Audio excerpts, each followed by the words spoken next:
Vous l'avez peut-être remarqué, depuis quelques jours, un nombre incroyable d'annonces sont faites du côté de la planète comics en provenance des États-Unis. En effet, à l'occasion d'un salon professionnel, le salon Comics Pro, les éditeurs annoncent leur line-up pour les mois à venir et font leurs grosses annonces, ce qui permet de rassurer le marché, de rassurer la distribution et de rassurer évidemment les détaillants, les boutiques de comics sur ce qui va arriver. Ce sont des salons qui existent dans tous les domaines, notamment au cinéma, où la plupart du temps sont présentés aux professionnels les bandes annonces des gros titres. On a déjà parlé sur Radio Comics bien de la sortie très prochaine du relaunch de Batman par Matt Fraction et Jorge Jiménez. Ça arrivera en septembre 2025 chez DC.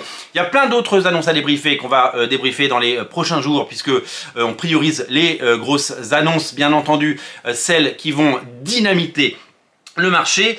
Et une surprise nous est parvenue puisque a été annoncé un nouveau crossover Marvel versus DC. Et oui, Marvel et DC qui n'avaient plus fait de crossover depuis maintenant plus de 20 ans. Le dernier crossover en date, c'était JLA Avengers de Kurt Busiek et George Perez, qui n'a d'ailleurs toujours pas été réédité en omnibus, mais peut-être que ce sera l'occasion.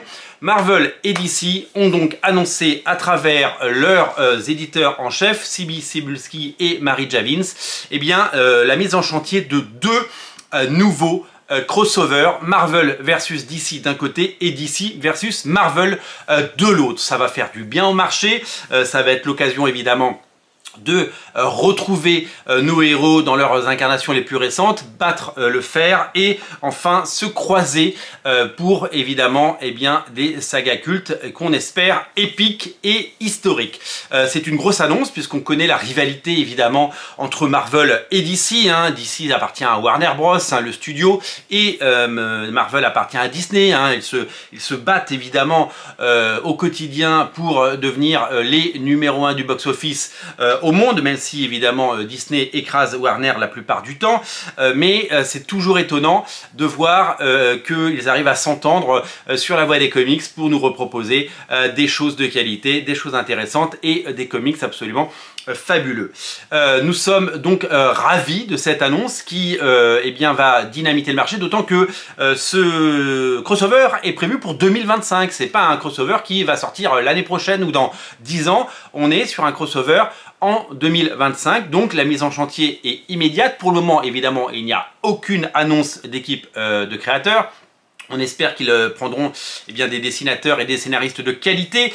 On sait que souvent les grands auteurs et les grands noms sont occupés sur les séries principales. Par exemple, un dessinateur comme Jorge Jiménez, il est sur Batman, donc il ne va pas sortir de Batman pour aller faire un crossover. Donc il faudra trouver un dessinateur de ce niveau-là. Je ne pense pas que chez Marvel, ils vont libérer Pepe Larraz de son Spider-Man alors qu'il vient de débuter, pour lui faire un ou deux épisodes ou un one-shot mettant en scène tout ça. Mais il faudra évidemment trouver les bons talents et on espère que Marvel et DC iront chercher les grands dessinateurs. Il y en a beaucoup des grands dessinateurs et je pense qu'il y a des choses à faire. Donc pour le moment, tout ce qu'on sait, c'est qu'il y a deux crossover, un chez Marvel, un chez DC. Ils s'appelleront Marvel versus DC et DC versus Marvel selon l'éditeur qui le propose. On en saura plus évidemment dans les prochains mois et dans les prochaines semaines. Vous savez, la saison des conventions arrive et à chaque convention, il y a des nouvelles annonces. Je parle des conventions qui ne sont pas réservées aux professionnels, mais qui sont réservées au grand public.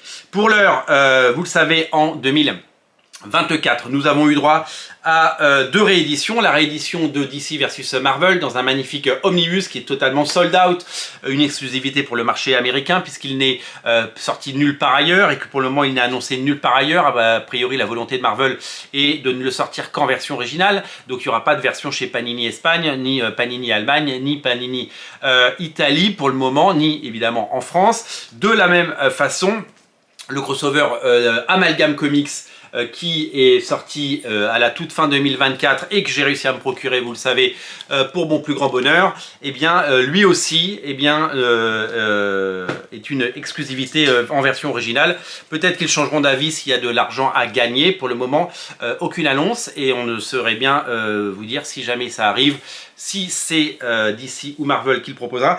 Je crois qu'aux États-Unis, c'est DC qui les a sortis. En fait, regardez, derrière, Derrière, il n'y a que le logo de DC.com. C'est DC qui a édité ces comics et c'est DC qui les a donc édités, donc sous licence Marvel certainement.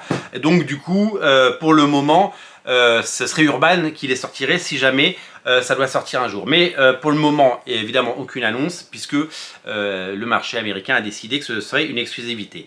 Celui qui manque, on l'a dit tout à l'heure, c'est JLA Avengers qui n'est toujours pas ressorti. Il y avait une édition spéciale suite au décès de George Pérez qui avait été proposée en soutien à sa famille, mais il n'y a pas eu d'annonce pour le moment d'une belle réédition et c'est vrai que ça fait des années que ça n'a pas été réédité et qu'une réédition en version originale et en version française eh bien, pourrait être quelque chose qui fait plaisir. En attendant, donc la grande nouvelle, c'est la mise en chantier et l'annonce d'un crossover Marvel DC pour 2025.